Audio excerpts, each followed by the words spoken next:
Thank you, Secretary Panetta and Deputy Secretary Wolin, for your leadership. Thank you, General Dempsey, for your kind introduction. Good afternoon, Deanie, and all the Joint Chiefs and your spouses. Thank you for being such great partners to Michelle and me. I want to offer a special welcome to all of our service members and their spouses. We are honored to be with you today. Many of you know, as the General mentioned, that I am a proud military mom. One of the best parts of my role as Second Lady is the privilege of meeting with service members and their families all over the world. I am always amazed at their courage, their determination, and their resilience. That inspiration is one of the main reasons the First Lady and I started joining forces, so that all Americans are helping to support our military families. We've seen Americans step up in so many ways. We've seen businesses hiring tens of thousands of veterans and military spouses. Businesses like Sears, Kmart, and Sam's Club have made commitments to hire military spouses or make base transfers easier.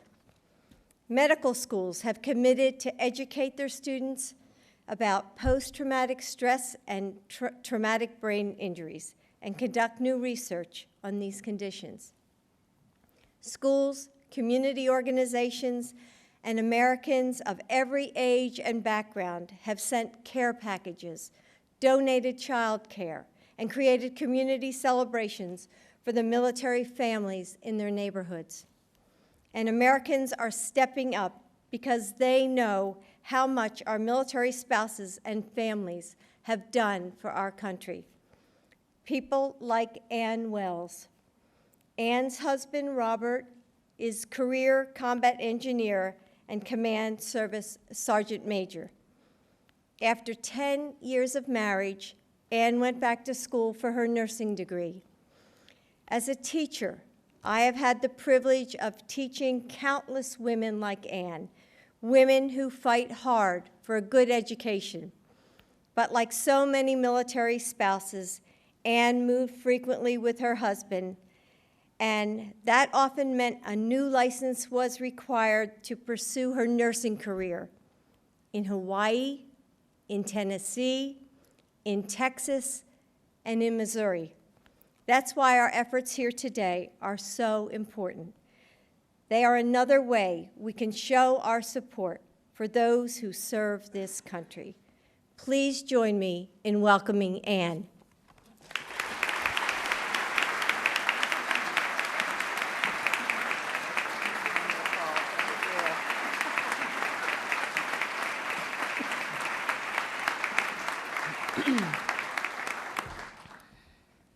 Thank you, Dr. Budden, for those fine remarks.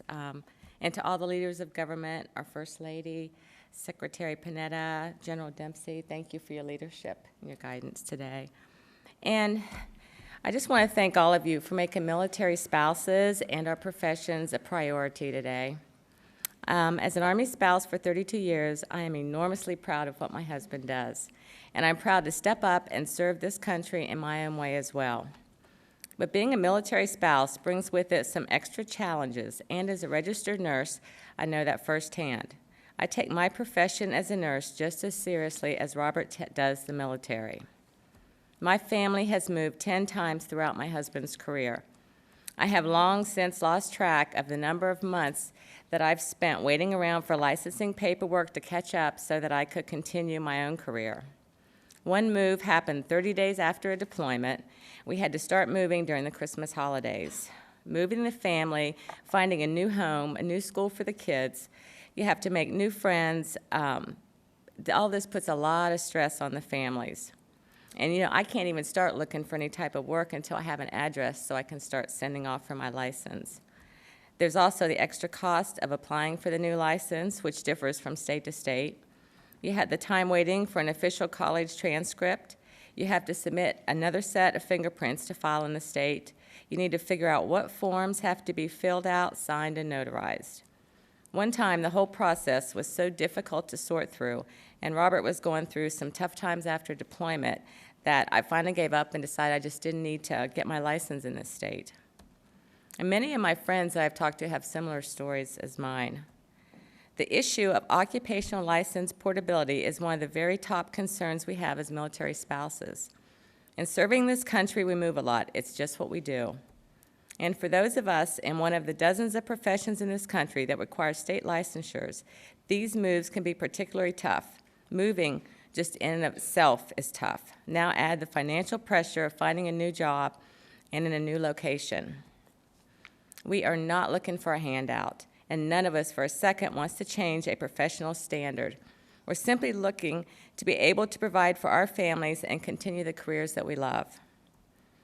And so I'd like to thank everyone here today for helping military spouses like me just to do that, to be there with us. And right now, I'd like to turn it over to someone who has worked with Dr. Biden to make a difference in the lives of America's military families. She has not just talked about it, she's actually gotten up and done something about it. Ladies and gentlemen, the First Lady of the United States, Michelle Obama. That was excellent, like a pro.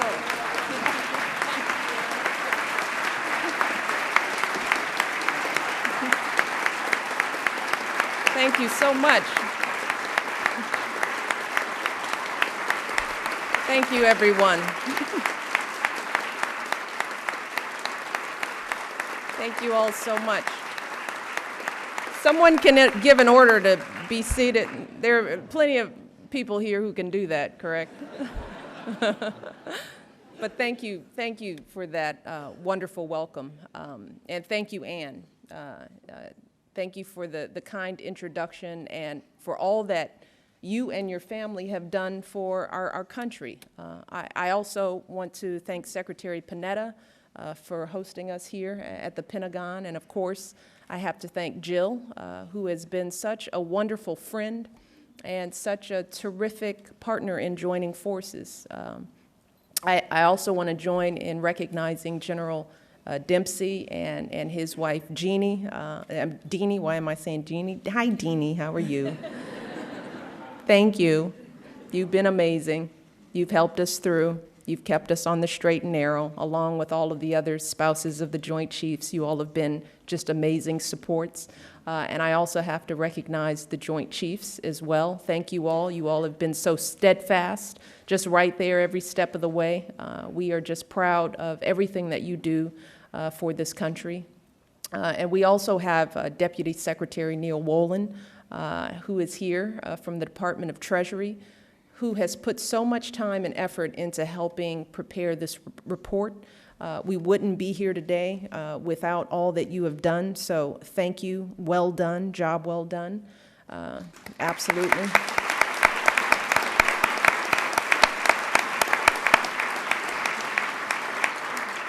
We also have Alan Kruger, who's the chairman of the President's Council of Economic Advisors.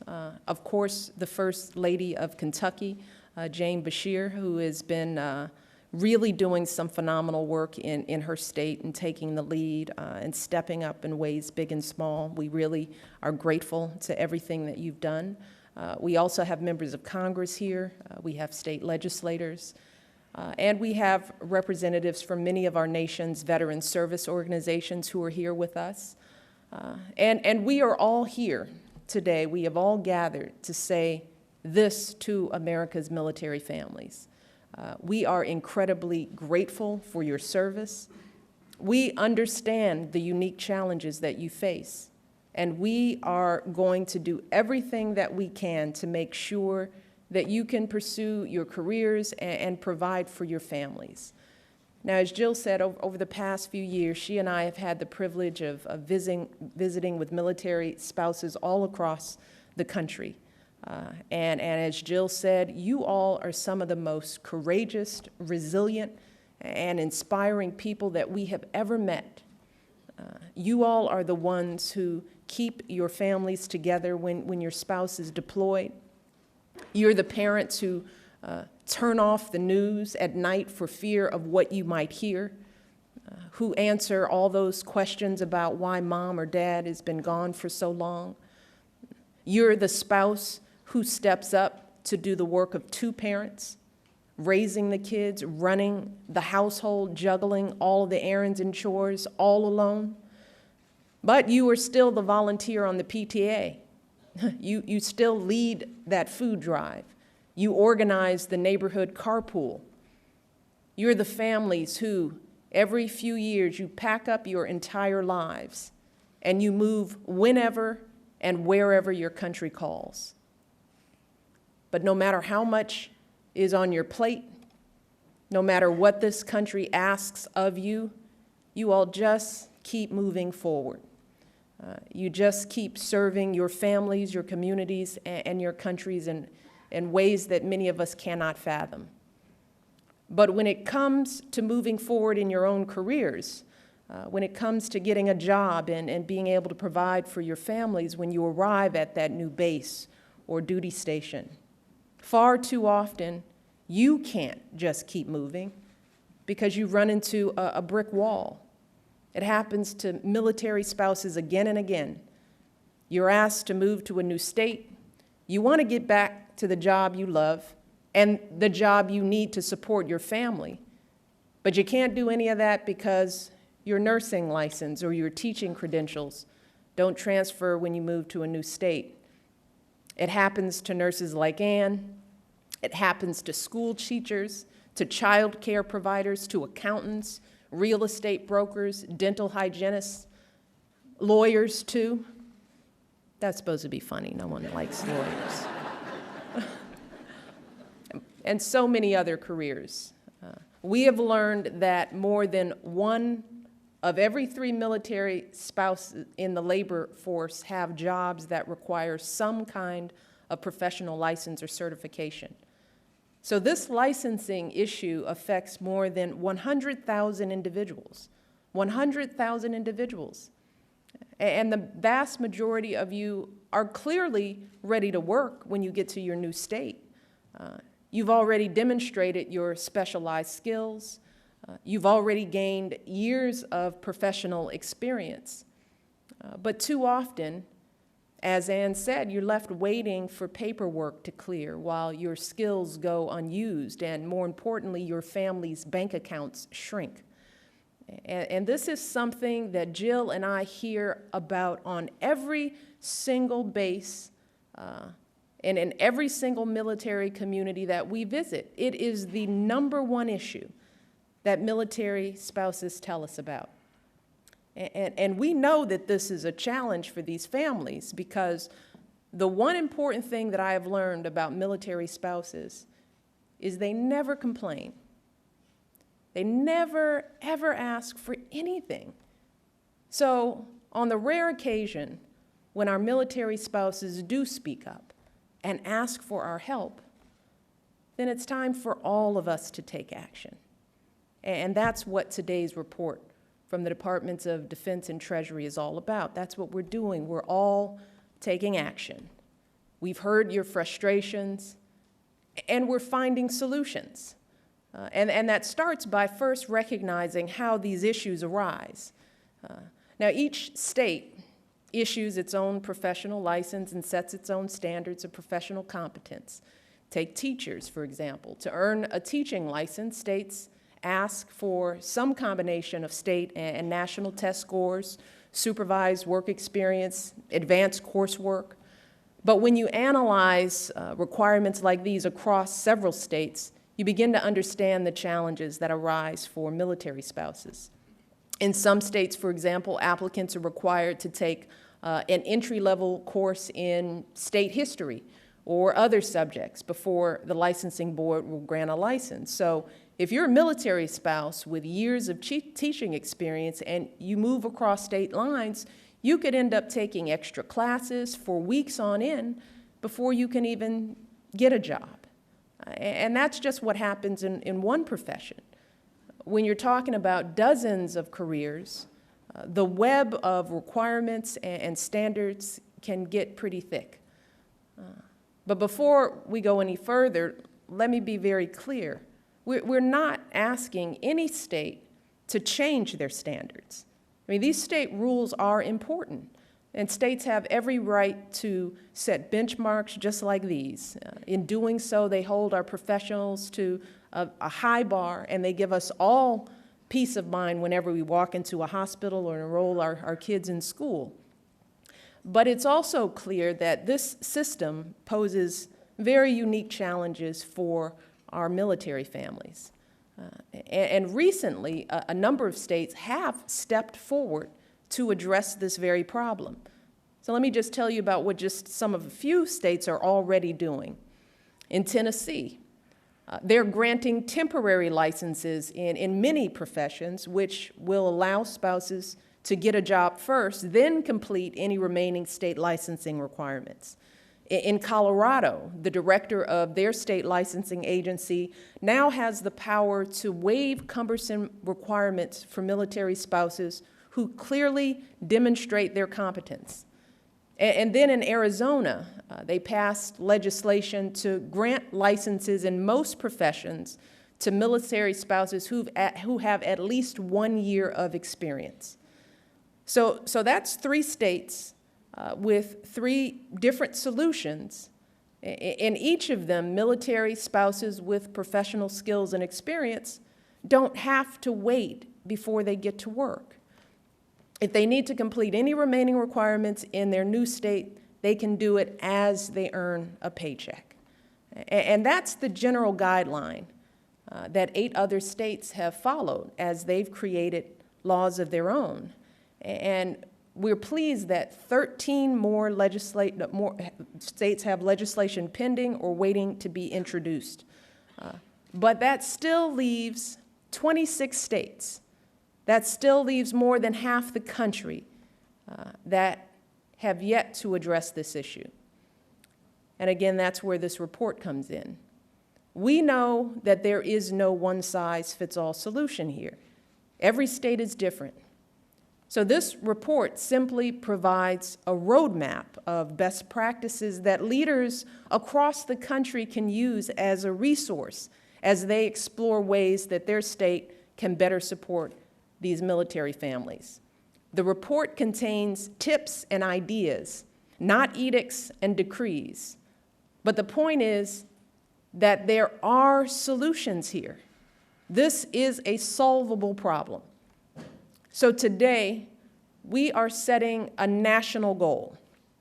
By the year 2014, we want all 50 states to have passed their own legislation to address these licensing issues. And we know it's an ambitious goal.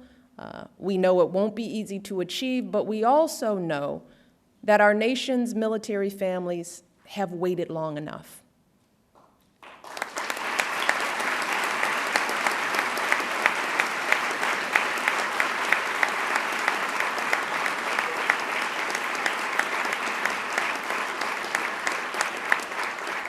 And it's also important to note that this isn't just about military spouses.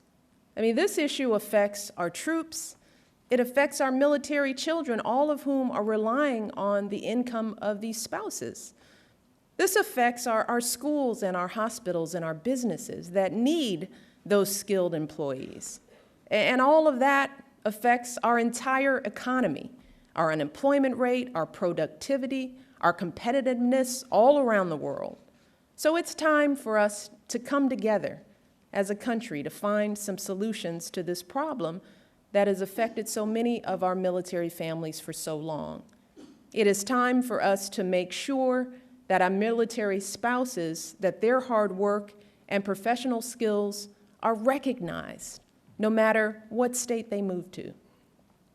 And we're all willing to do our part to work together to move this issue forward and to provide support for states along the way. That's why, in addition to today's announcement, when our nation's governors gather at the White House in just 2 weeks, Jill and I are going to make this ask directly. We're going to ask each of the governors to lead the charge on this issue in their state. We're also going to reach out to state legislators across the country, and we're going to ask them to jumpstart the legislative process.